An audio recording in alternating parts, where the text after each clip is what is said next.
Hi, and welcome to our Texas Health Harris Southlake Joint Camp. We appreciate you joining our class today. We want to accompany you on your upcoming journey for your joint replacement from admission to discharge and even after that. Thank you for choosing our hospital. We know that you do have a choice in your health care today, and we appreciate you choosing us for your health care needs. This hospital was opened in 2005 as a joint venture between some dedicated physicians and Texas Health, and we are here, and our goal is to provide you five-star service always. But as your healthcare team, we are dedicated to our community, our employees, and to our patients, and to provide a very high quality, patient-centered environment. We consider y'all the reason that we're here today. So there are some advantages to having surgery here with us. We have a lower nurse to patient ratio. We're a little bit smaller hospital, so you get a little spoiled here. We also have a very, very low infection rate. And we're a surgical hospital. All of our patients are surgical patients, so you do share a common goal with our other patients to have decreased pain, increased movement, and have increased independence. We know that surgery can be stressful, and we just want to help address some of your concerns today and let you know some accurate information about what to expect. So we'll help just make sure you understand what's going to be going on. But congratulations in your decision to have your joint replacement, and just know that having that attitude of preparation from the beginning will help you on your journey. There are a number of things that you can do ahead of time before your surgery to kind of get ready. You can do some meal prep. Prepare and freeze some meals ahead of time, put some stuff in the freezer, stock up on items that you're going to need. Also do a quick safety check around your house. Look around for any throw rugs, any plants, extension cords, or anything that might be in your way. You're going to be going home with a standard rolling walker, so you do need a clear path. Also look around for any stairs or steps outside your home and make sure they all have a secure hand railing. If all of your bedrooms are upstairs, you will need a sleeping area downstairs for when you first get home for the first few weeks. So make sure you arrange to have a sleeping area downstairs. Also, it's a good idea to measure the height of your mattress from the floor to the top of your mattress to the floor. Our beds here will go up and down.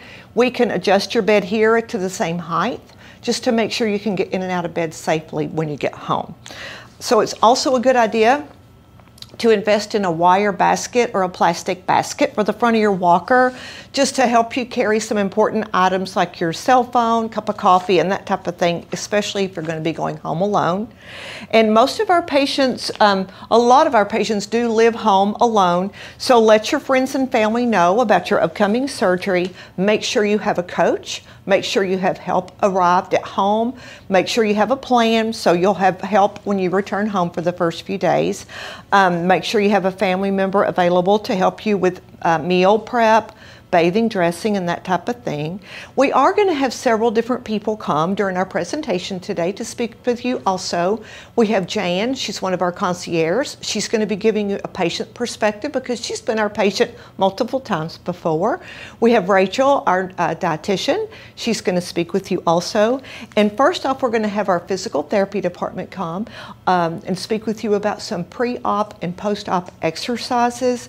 Please remember that any activity that you can do before your surgery will benefit you afterward, any activity. So at this time, we're going to have Jan come, and then I will be back after a while. Thank you. Hi, I'm Jan, and as Vicki said, I'm one of the concierges here, but more importantly, I have been a patient here, an inpatient 3 times, and I've had surgery 6 times. I've had both shoulders, both hips, both knees, and my carpal tunnel. And I had knees bilaterally. For those of you who are having your bilateral knee surgery, be thankful you did that, because when you're doing your rehab, then you can do both knees. And it's a whole lot easier because you'd be dreading going back and doing the second one.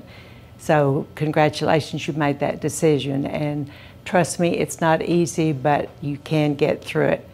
I was a flight attendant for American, so that exacerbated my arthritis, but you can see from my hands that I have bad arthritis. But now my motto is everything works and nothing hurts.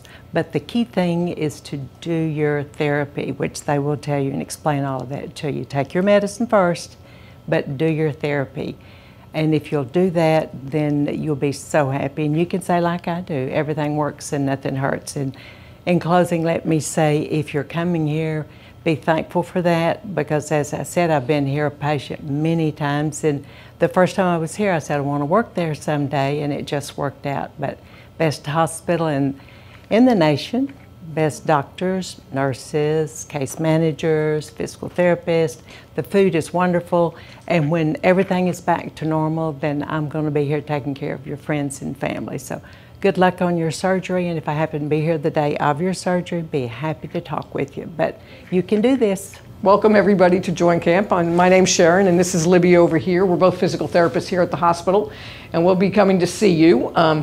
On the day of surgery, we'll be in there within your room within an hour, so that when we come in, don't look at us like we're crazy. This is doctor's orders. They find out that early mobilization is the best thing for you. All right? So before you come to the hospital, we'd like you to get ready and prepare yourself to get yourself a little bit stronger. I don't care if you only have a day before surgery or if you have a week or 2 weeks. We ask you to do some exercising. So one thing you can do at home is, if you have a chair, just sit down in your chair and do some exercises. Basically, you can do some leg exercises where you can kind of march in place. All right? You can raise your legs on up, swing them. If you're laying in bed, you can go out to the side, do a little bicycling. Don't forget about your arms, okay? A lot of people have never used a walker before and they'll complain about their arms hurting.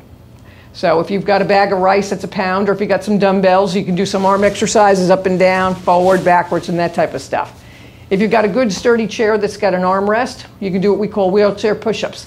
See if you can lift your bottom off the chair using your arms. If you can't, just use your tiptoes, but use your arms mostly to get yourself on and up, all right? Most important thing is to make sure you do your therapy when you're here at the hospital, and especially when you go home. We're not going to lie to you. It's going to hurt. You're going to have some pain. Take your pain pills, but the pain pills are not going to take everything away from you. All right? I do ask you to, if you have a walker at home, please bring it in. Just make sure it's got 2 wheels, no seat in the front. Doctors don't like the seats because then you have to be too far away when you're walking. Also, measure the height of your bed from the mattress to the floor, because our beds will rise up and down, and this way we can set the beds at the right height that you're going to be preparing yourself to do at home. Hi, my name is Libby Veller. I'm one of the other therapists here at Southlake, and I just want to kind of reiterate on what Sharon had said a few times. We are here to help you. On your day of surgery, we will be in your room, just reminders, and we like to let people know that you're not sick. This is an elective surgery. We are pushy, but we're also going to be kind and gentle. So we are here to help you, and we look forward to seeing you when you come in for your surgery. But before your surgery, your doctor is going to fax over a surgical request form to the hospital to let us know about you, your demographic information, and the kind of surgery he's going to be planning to do. You'll be contacted by one of our pre-admission testing nurses for a pre-admission testing visit, also called PAT. We have several different initials in our presentation. We love initials. But anyway, a PAT nurse will reach out to you to contact you before you so you can come to the hospital for a pre-admission testing visit. When you come, they're going to obtain from you a very thorough medical history. They're going to want to know conditions that you've had, previous surgeries that you've had, if you've had any trouble after a surgery before. They're also going to want to know about any medications that you take. We do ask that you bring all of your home medication in their original prescription bottle when you come for your PAT visit. They're going to want to know the medicines, the dose, the time of day you take it, and all of those things. If you take over-the-counter medication, any vitamins, herbs, supplements, you don't need to bring those with you. But please bring a complete list of what you take, because some of those things might need to be stopped several days before your surgery. If you take vitamin E or fish oil, something like that, the PAT nurses might want you to stop those for a little while before your surgery. But bring all of your home medications with you in their original prescription bottles. Also, if you are under the care of a primary care physician, a cardiologist, or any other doctor that you see on a regular basis, please bring their name and their office number and your pharmacy number as well. That way, if the PAT nurses need to get any information from your doctor, they'll have that information. When you come for your PAT visit, they're also going to go over skin preparation with you. It's very important, anybody having any elective surgery in the United States today, to do a skin prep. We have a certain number of bacteria on our body, and this is just a way to lessen the bacteria on your body to decrease your chances of getting a postoperative infection in your incision. But you're going to use an antiseptic solution to do that. And they will give you a kit when you come for your PAT visit. If you need to come by the hospital at any time, the phone number for PAT is in your PowerPoint. You can call them, and if you need to come by and get a kit, please feel free to do that. We have them available. Would rather you come by and get one than to need it. So please call us if you need one. But during your PAT visit too, they're going to get from you labs, x-rays, and an EKG and get everything ready for your surgery. But your the skin prep is going to involve you the night before your surgery taking a shower, wash your hair with shampoo, rinse off after your regular shower, turn your water off, use half of your bottle of Hibiclens, which is the antiseptic solution. Soap your body off with half of that bottle. Don't put it on your face or your private areas, but let it sit on your body for 5 minutes. And then turn your water back on and rinse it off. Clean towel, clean pajamas, clean bed linens that night. And then before your surgery the next morning when you get up, we're going to need for you to take another shower. You don't need to wash your hair that morning, but take another shower and use the other half of your antiseptic solution. And also in your packet is a little pack of antiseptic wipes. It's the same solution on here as in your bottle. But right before you come for your surgery, we're going to ask for you to rub those wipes on your skin where your incision's going to be for a certain number of minutes. All your kits will come with specific instructions. Also in that kit is the number for case management. So if you have any questions about your skin prep or really anything between now and the time of your surgery, please feel free to call case management. We do have a confidential voicemail. If we're not able to answer, we will call you back as quickly as possible. We've also included in your PowerPoint packet information on hand hygiene. It's very important in the world that we live in today for all the healthcare employees, healthcare providers that are coming into your room to always perform hand hygiene before they come into your room. And any family members, any visitors that you may have also need to complete hand hygiene with the antiseptic hand foam outside the door. We do have dispensers outside our doors and inside our door. So if you don't see your nurse or whoever's coming into your room performing the hand hygiene, it's always your right as a patient to ask them to please stop and complete their hand hygiene before coming into your room. So please feel free to do that. But we have included that information in your PowerPoint. If you could look over that, please also. So preparing and packing for the hospital is very self-explanatory. Pack whatever you feel like you're going to need while you're here with us. Toothbrush, toothpaste, that type of thing. If you get here the day of your surgery and you've forgotten something, let your nurse know. We're kind of like Motel 6. We have some extra. So you let us know if there's something that we can get for you. You can bring slippers, house shoes, or whatever shoes you're going to want to walk in. You will be walking in the hall. But most of our patients do opt to wear the hospital non-skid socks, and they do work very well here at the hospital to have that non-skid surface. Also, you are welcome to bring your own pajamas. A lot of gentlemen just wear gym shorts and a t-shirt. Ladies, you can wear your pajamas, your nightgown, whatever you're most comfortable in. However, we do have an unending supply of hospital gowns. If you'd like to wear those while you're here at the hospital, you can wear those while you're here. They do kind of go nicely with the socks, but we do have those if you would like them. Also, please bring your glasses, dentures, and hearing aids with you to the hospital in their cases. You will need them while you're here. If you have a CPAP machine at home that you wear at night for obstructive sleep apnea, bring that with you. You'll need it while you're here in the hospital, and you'll need to bring it in with you day of surgery. They might need it in recovery room while you're waking up, so bring that with you. But just wear whatever you're most comfortable in, some loose-fitting clothes.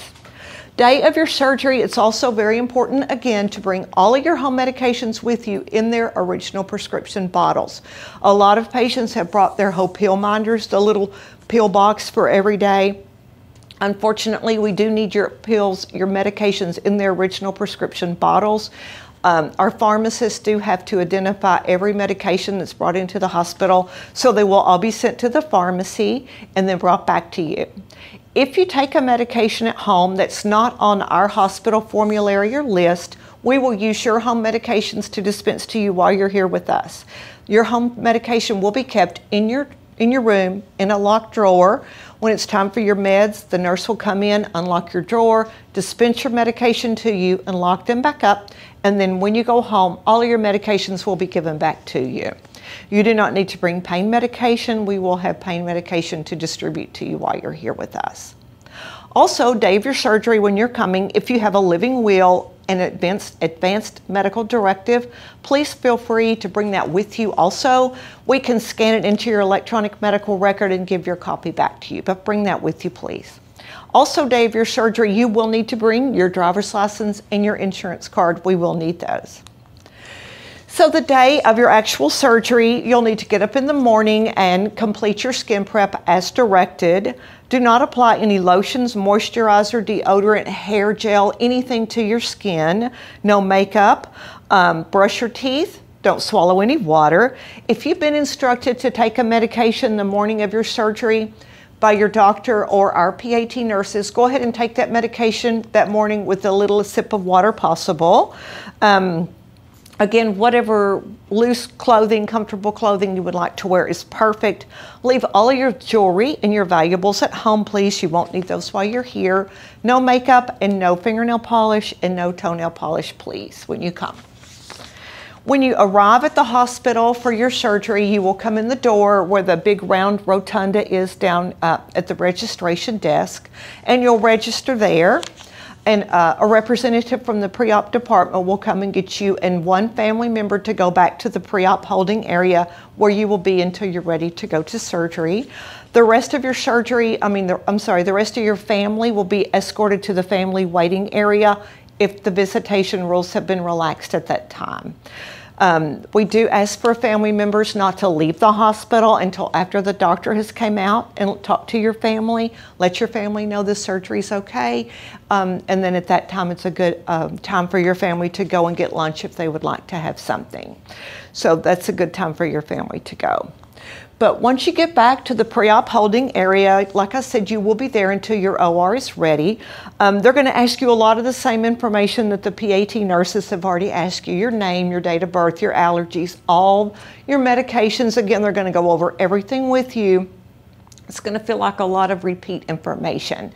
We're just trying to make sure we have everything correct. We take patient safety very seriously, so that's why we're so careful. While you're in pre-op holding area, you will be visited by your surgeon, by the anesthesiologist that will be with you during your case, and by the surgery nurse that will be accompanying you in your OR room.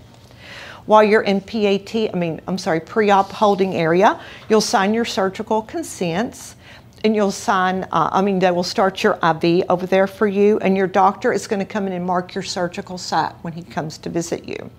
They're going to put on you one of those white compression hose, those tight compression hose. It's called a TED hose. That's just the brand name, but it's one of those surgical compression hoses. They're going to put one on you before you go to surgery, a knee-high compression hose on your unoperative leg, and then you'll get the other matching twin the next day. So the operating room nurse and the anesthesiologist will come and get you and escort you back to OR when it's time for your case. Average length of time for surgery is between 1.5 hours to 2 hours, but you're just going to feel like you've taken a little nap and dozed off. You're probably going to feel your bed shaking and see some, lights in your face, and they're going to be patting you on the shoulder, telling you that your surgery's over, everything is fine. And when you wake up, you're going to be moved straight from your OR room to the recovery room, also called PACU, for post-anesthesia care unit. However, us more seasoned nurses, we still just call it recovery room. But that's where you'll wake up.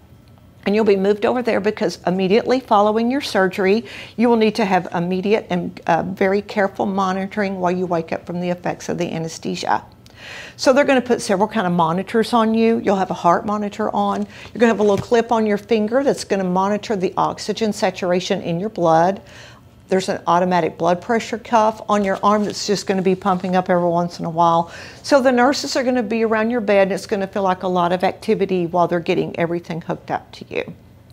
So they're going to ask you to do something that I think is kind of hard. They're going to ask you to rate your pain on a scale from 1 to 10, with 1 being no pain and 10 being the very worst pain. They're going to ask you to rate your pain on a scale from 1 to 10, and they're going to medicate you for pain, give you pain medication. And they're going to ask you again in a little while what your pain level is, and they want to see that number coming down. That pain scale is just a way for healthcare professionals to be able to make sure that the pain medication that we're giving you is being effective for your pain. So that's why we're asking you to do that. But the nurses are going to be checking your vital signs, your dressing. You may or may not have a drain in your surgical site. They're going to check the circulation also in your operative leg. Also, they're going to have ice on you, whether you have the ice machine or just the blue ice bags. They're going to have those on you also.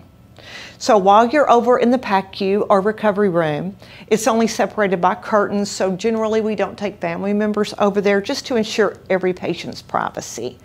Usually the time that you're over in the PACU or recovery room is 1 to 2 hours, and then you'll be transferred straight from the recovery room to our lovely inpatient unit. Once you get over to our inpatient unit, all of our rooms are private rooms. They have big windows, of course, private bathrooms. Your family member, one family member is welcome to stay with you while you're here with us. All of our rooms do have a little bed that folds out into a chair that folds out into a little bed. We do have towel sheets, blankets. Your family's welcome to take a shower and stay with you. The only thing that we don't really have is food for your family members, but here in Southlake, there is every food establishment within a stone's throw of the hospital, so food is pretty easily accessible for your family. But upon arrival over to your hospital room, you might be fully awake, ready for your hospital jello, and some patients are still a bit groggy, so it just kind of depends on the person. But you may still have several types of equipment once you get over here. You may or may not still have your IV going in your arm or your wrist. If your IV fluids have been stopped in the recovery room, then they're just going to leave a little cap in your vein and tape it down with a little tube and a little cap and tape it down. That's called a saline lock. And once every shift, your nurse will come in and just flush it with some plain saline. So that will have an open line in case the nurse needs to give you IV medication. You may have a drain, like I said, in your surgical site. You may or may not have a drain, and you might have some oxygen still in your nose. You're still going to have your plasma flow to work with the TED hose to keep the blood clots from forming in your lower legs. You're going to have those. You're still going to have your ice pack or your ice machine. You know, ice is an age-old remedy, but it's still very effective to decrease pain, swelling, and inflammation, so we do still use ice. If you don't have the ice machine, and if you're having a hip, for sure you will have the blue ice freezer bags. Of course, like everything here in our hospital, they're single-use items, but once they become no longer cold, the nurses will just put them on the counter in your room. If you have a family member that can take them home and put them in your freezer at home, please feel free to send those home and have them refrozen. They work beautifully. Again, at home, you can reuse them at home once you get home, and they're also good to keep for grandkid boo-boos if they're at your house. And once you get over also to the inpatient unit, the inpatient nurses are going to dispense to you an incentive spirometer. It's very important after any major surgery to keep your lungs clear. And this is just a way to help keep your lungs clear after a surgery. But you and the nurses and the patient care techs are very, very knowledgeable and will help you know how to do this. But you just put this in your mouth, close your lips around it, and take a big deep breath in. It fills up the bottom of your lungs with good, fresh, clean air and keeps your lungs moving. As you take your big deep breath in, this blue disc is going to come up. Your nurse is going to set your blue arrow to give you your target range to get to.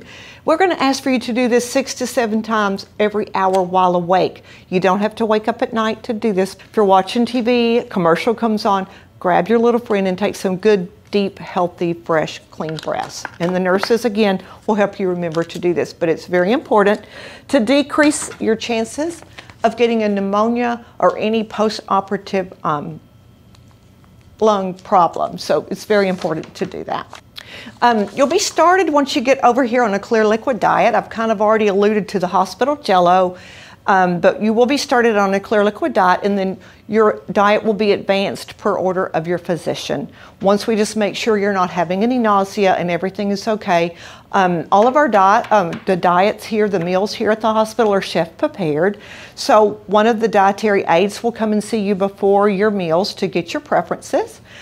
Please tell us about any allergies, any food preferences that you have, any diet that you prefer to be on. If you need gluten-free or vegetarian, please let us know. We'll do our very best to get you what you would like.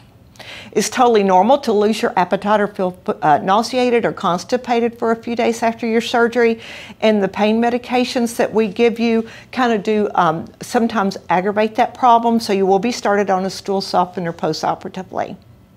Please be aware that during your hospital stay, you will need to be monitored closely, especially the night of your surgery. So please know ahead of time that the hospital staff will be coming into your room to check your temperature, to check your pulses, to check your vital signs and your oxygen saturations. So just know ahead of time that there will be disruptions to your sleep. We apologize for that in advance. We do make efforts to minimize those disruptions by consolidating those visits as much as possible. And when Libby and Sharon, the physical therapist, talked to you, they did let you know that physical therapy will be evaluating you the day of your surgery. The goal with physical therapy is to get up, sit in the chair, do some exercises, and take some steps. And that is based on evidence-based medicine, that early ambulation is one of the most important things you can do to have a successful knee or joint replacement these days. Also, the nurse case managers will see you to begin your discharge process. It will either be me, Vicki, the other case manager is Margaret. She's going to be speaking with you shortly. Or also, we have a couple of floor nurses that help us. It will be Kim or Anya. So somebody will see you the day of your surgery to begin your discharge planning. We have included in your PowerPoint also another slide on the incentives barometer. The nurses, again, are here to help with that. Please feel free to ask them if you have any questions, but we have included it in your PowerPoint for some more reading if you'd like. We have also included the information on the pain scale that I spoke of earlier. Remember that you are not being a bother if you ask for pain medication. You've had a major surgery, you're going to have pain. The nurses will medicate you and it will help alleviate the pain, but we just need for you to let us know how you're feeling, and we're going to do our best to make you feel better. It won't take all of your pain away, but it will take the edge off. But the goal with pain is that we want you to take your pain medication so you'll be able to participate fully with physical therapy, because completing your physical therapy is the way you get your range of motion and your strength back. That's the most important thing for you right now. So just know that they're going to be working with you and they'll be giving you pain medication. So the first day after your surgery, they're going to come in really early, post-op day 1, and draw labs. The reason that we get labs early is so they're ready when your doctor rounds and he can see your results of your labs. So they come in early to get your labs. Physical therapy will see you 1 or 2 times this day. Remember to have all that information for the therapist about stairs or steps at your home, and and the height of your mattress up and down.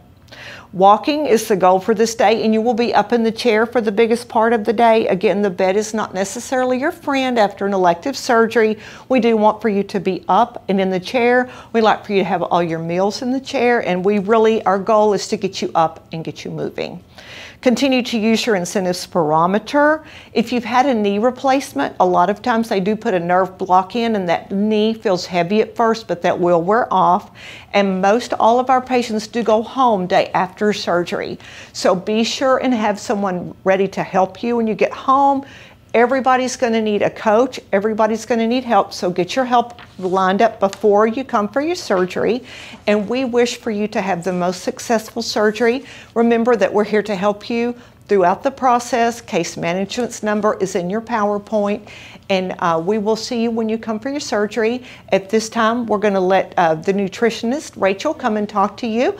And then Margaret is going to finish out our presentation today. But again, thank you for joining us, and thank you for choosing our hospital. Hi everyone, my name is Rachel Wright. I'm a registered dietitian here at Texas Health Southlake. Nutrition plays a really important role pre and post-op. So I wanted to talk to you a little bit about what you can do to prepare for your surgery to get the best outcomes. Surgery, very similar to sports, actually causes an inflammation response to the body. That can actually cause a deplete in your nutrients and potentially put you at risk for complications post-op, infection being one of the primary risks. As you would prepare for an activity, it's really important to make sure you prepare for your surgery as well too. Protein is the #1 nutrient. If there's anything you're going to take out of what I have to say, it's make sure that you are meeting your protein needs. This is the building blocks of our entire body, and actually next to water, it's the most abundant nutrient in our entire body. It's our hair, nails, muscles. It's part of, makes up our immune system, and so making sure that we have adequate protein intake is essential to making sure that you heal appropriately. So protein comes from all meat sources, so anything that's a meat product is considered a protein. We also have beans, nuts, fish, eggs, milk. Greek yogurt is a great source of protein. Quinoa, cottage cheese, and soy products. Something else that you might consider doing are protein shakes. One side effect, especially post-op, is going to be a decrease in your appetite. You also will not be as mobile. So having some protein shakes available that you can just reach for and drink when you're maybe not feeling so well is a really good way for you to make sure that you're still meeting your protein needs. I drink protein shakes for breakfast as a type of a meal replacement. My favorite is Premier Protein. However, you can get that at Costco, Walmart, any pharmacy. The Evolve is really good too. So if you are plant-based, you can use that. Ensure, Glucerna, those are the ones that we use in the hospital. So Glucerna is for our diabetic friends, but these are good ways to make sure that you are having protein, and I encourage that at every meal. Here are your protein needs for someone after major surgery. So you actually have an increased need post-op for protein on top of your normal protein intake. So this is just a general recommendation for the general population. If you do have any questions or any specific recommendations that your doctors might have given you about protein, specifically for renal or kidney patients, if you have any questions, my contact information will be at the end of my slides, and you're more than welcome to give me a call. So these are general recommendations based off body weight and how many grams of protein you should be having for the day. And if you do have any questions, the protein is on the back of the nutrition label of any of the foods that you're eating. So if you're wondering about where you get that information.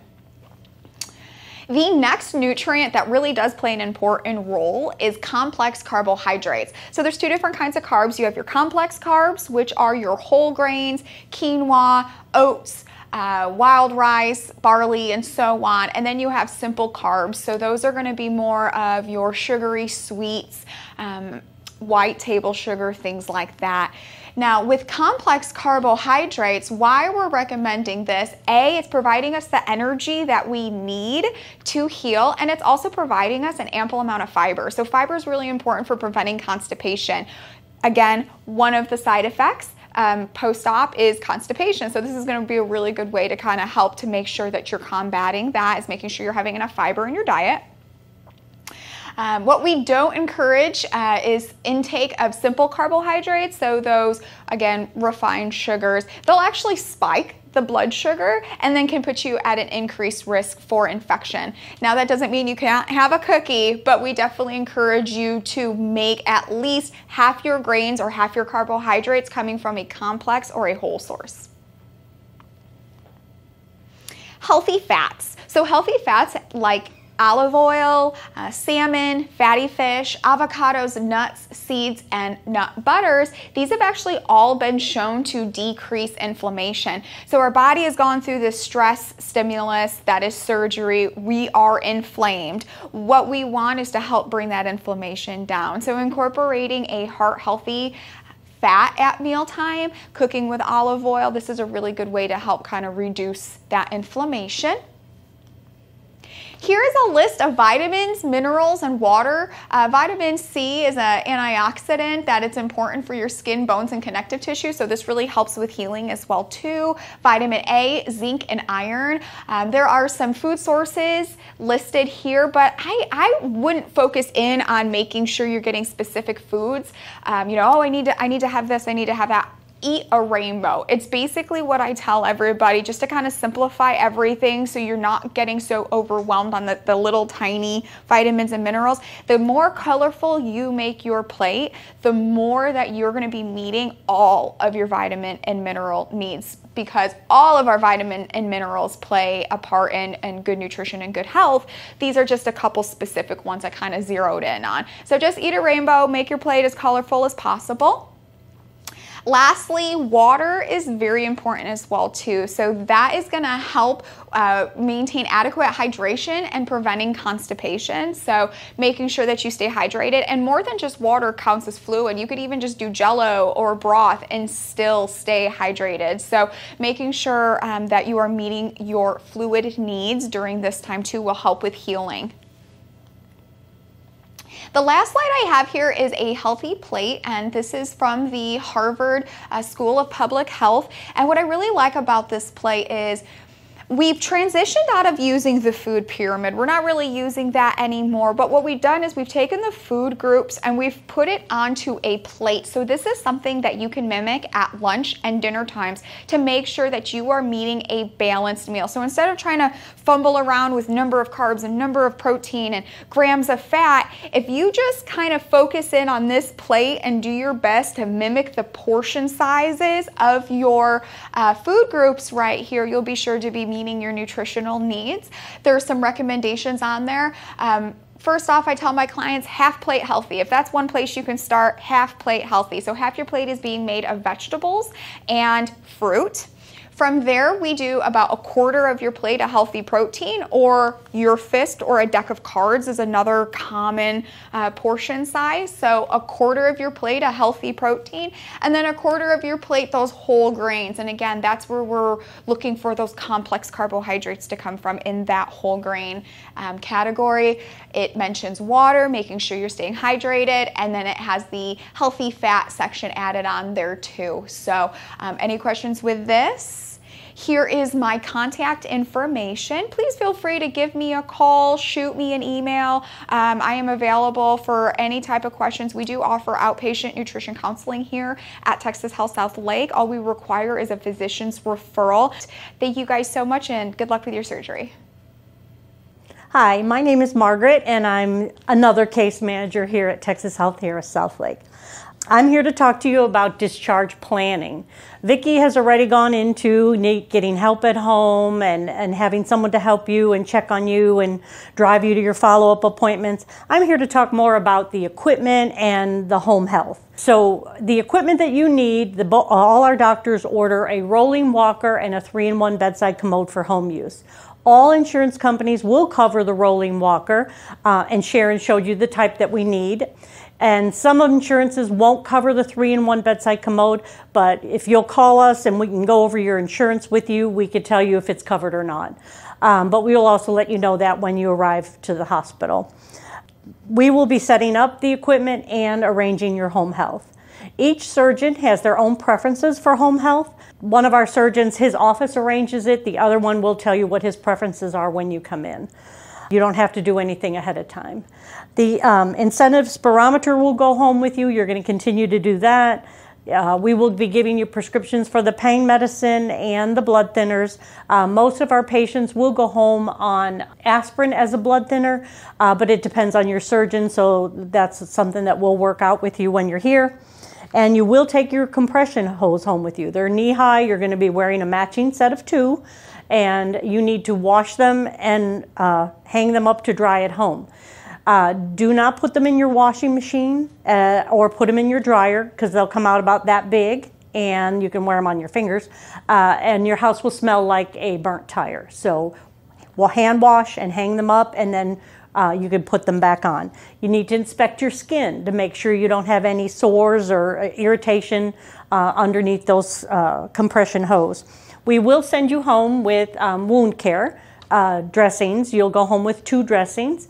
One of our surgeons, if you're not, your wound is dry and not oozing, you'll go home with just open to air. The discharge planning starts before admission, so we kind of like to get your preferences ahead of time, so we will work with you when you come in. All of our surgeons prefer for you to be discharged home. So that's why we emphasize having someone to help you at home and help you with your daily activities. They order most surgeons will order home health physical therapy. Some will order outpatient physical therapy, and that we will know upon your surgery date. The home health physical therapy is where the therapist will come to your house 2 to 3 times a week for about 2 weeks or 3 weeks, depending on the doctor's order, to keep your physical therapy going. Home health physical therapy is for the homebound patient. Homebound is the expectation of your insurance company that you will be homebound. You can't jump in the car and run out to the store or anything. There's not a camera following you around. Make sure you don't go to Applebee's or anywhere, but the expectation is that you are basically at home. You can go to your place of worship and to your doctor's office. The equipment that the doctors order for you is a rolling walker and a 3-in-1 bedside commode. We will arrange that with you, and our phone number is on this slide in the presentation, so you can call us for any questions. When you're at home, we need you to follow the discharge instructions given to you by the hospital staff when you leave. Your physician's specific instructions are in there. You're going to take your pain medicine as prescribed by your doctor. I give my patients pain medicine when they're here before breakfast, because therapy will see you after breakfast, and then a medication with lunch, because therapy sees you after lunch. While you're at home, your therapist will call you and say, I'm going to be there at 10 o'clock. We'd like you to take your pain medicine about an hour before they get there, so it's on board and circulating, so you can get up and move with them instead of saying, oh, I'm hurting too bad, I can't do my therapy today. You need to do your therapy to make sure you get what you want out of your new joint. You're going to continue to use your incentive spirometer, and you're going to continue to wear those lovely knee-high white stockings for about 6 weeks. That's why you need to wash them and hang them up to dry. While you're at home, you need to watch for signs and symptoms of an infection. A temperature above 101.5, redness around your incision, drainage from your incision, hot feeling from around your incision, and pain not controlled by the pain medication. If you're taking your pain medication and your pain goes from a 5 to a 3, it's working. If you're taking your pain medication, your pain's a 5 and it's a 8 or 10 and the pain medicine isn't helping, it doesn't mean you got addicted overnight. It means something could be wrong, and if any of those occur that I just mentioned, you need to call your doctor's office and they will advise you on what you need to do. Vicki had talked about the knee-high stockings and the plasma flow, little things that wrap around your calf. That's to prevent a DVT, a blood clot. So if you have redness and swelling in your thigh, calf, or ankle that doesn't go down with rest and elevation, increased pain or tenderness in your calf, thigh, or groin, warmth in the affected area, you need to call your surgeon's office. If any of those occur, he will advise you on what they would like you to do. Signs and symptoms of a pulmonary embolus is a blood clot that has gone to your lungs. There's commercials on TV now about DVTs and PEs, so everybody should be pretty familiar with the words. But if you develop sudden shortness of breath, chest pain, difficulty breathing, pain between your shoulder blades, sweating, confusion, dizziness, that is a 911 emergency. That's not call the doctor and wait for him to call you back. It's call 911 and go to the nearest hospital. The ambulance will take you to the nearest medical hospital, and if you have a family member drive you, you need to get to an ER. Some common things after surgery for a total knee replacement is that your knee may click. You won't be able to sneak up on people. Your knee may click. You may feel lateral numbness along the outside of your knee, and your joint, your hip or your knee may feel warm up to a year. All of those are normal. You don't need to panic. And then if you have any questions or problems, please call us to our confidential voicemail, and we will get back to you with the answers the best that we can. And we will be happy to help you along your journey. Thank you for choosing us, and we look forward to serving you when you arrive.